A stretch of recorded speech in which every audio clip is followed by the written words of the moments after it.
$10 billion over the next 10 years to make it the year of the vaccines. What does that mean exactly? Have success on it, and the benefits there in terms of reducing sickness, reducing the population growth, it really allows the society a chance to take care of. That's headed a second time he made the statement. That's headed up to about $9 billion. Now, if we do a really great job on new vaccines, healthcare, reproductive health services, we could lower that by perhaps 10 or 15%.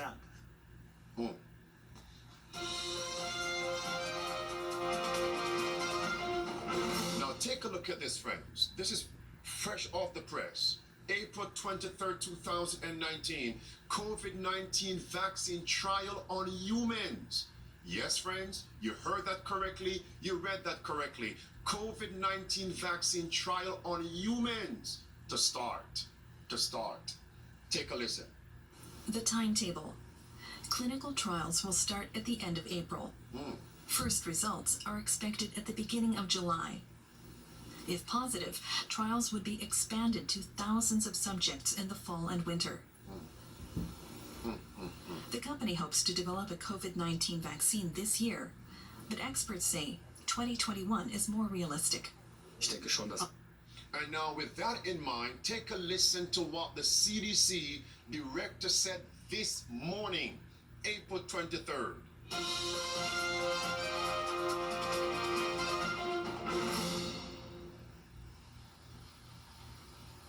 Listen. Next, we're going to have two viruses circulating at the same time. This spring that we just went through. What two viruses? The common flu, influenza, and now COVID-19. It may be COVID-20 by then. Take a listen. Next, we're going to have two viruses circulating at the same time. This spring that we just went through, February, we had a benefit of having the flu season ended.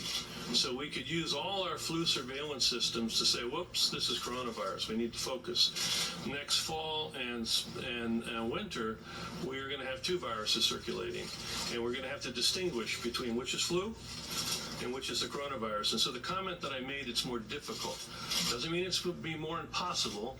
Doesn't mean it's going to be more, as some people have said, worse. It just means it's more difficult because we have to distinguish between the two. And what I was wanting to do, and what I want to do again here, is appeal to the American public to recognize they can really help like they did with mitigation, which they really helped. I need them to help now to best prepare us by getting the flu vaccine and taking flu out of the picture. He continued, the CDC director, promoting vaccination. Listen. I actually think it's actually... And his words were, we should transition from vaccine hesitancy to vaccine with confidence. Take a listen. I actually think it's actually going to be, I think the American public is going to heed the request to relook at their vaccine hesitancy to vaccine with confidence for flu. And I'm confident that the public health infrastructure that we're putting together now across this country so that we can early case diagnose, isolate, and contact trace, as I say, block and tackle, that system is going to be there, and we're going to be able to contain this virus.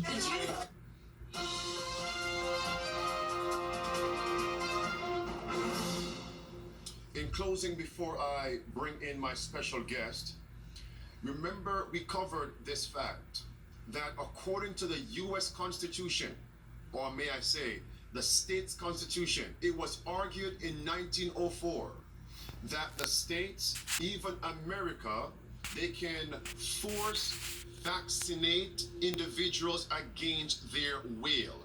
Would this not stir up trepidation in the hearts of individuals, grave concerns? Take a listen. Jail.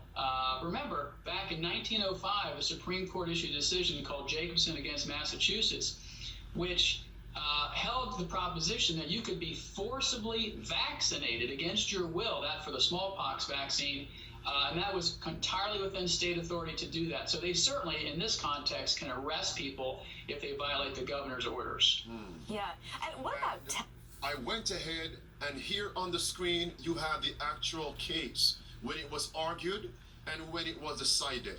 Now, with that in mind, remember what the World Health Director said recently, the WHO. Listen what he said.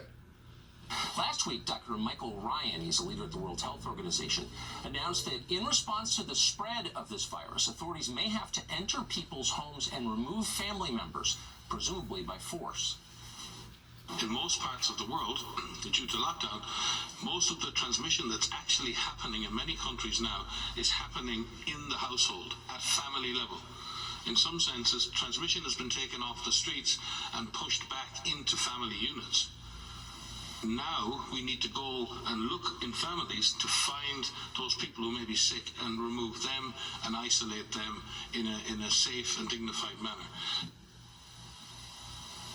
Just so you know, we're coming to your house, seizing your children, and, quote, isolating them in a safe and dignified manner. Interesting, friends. I want to say this.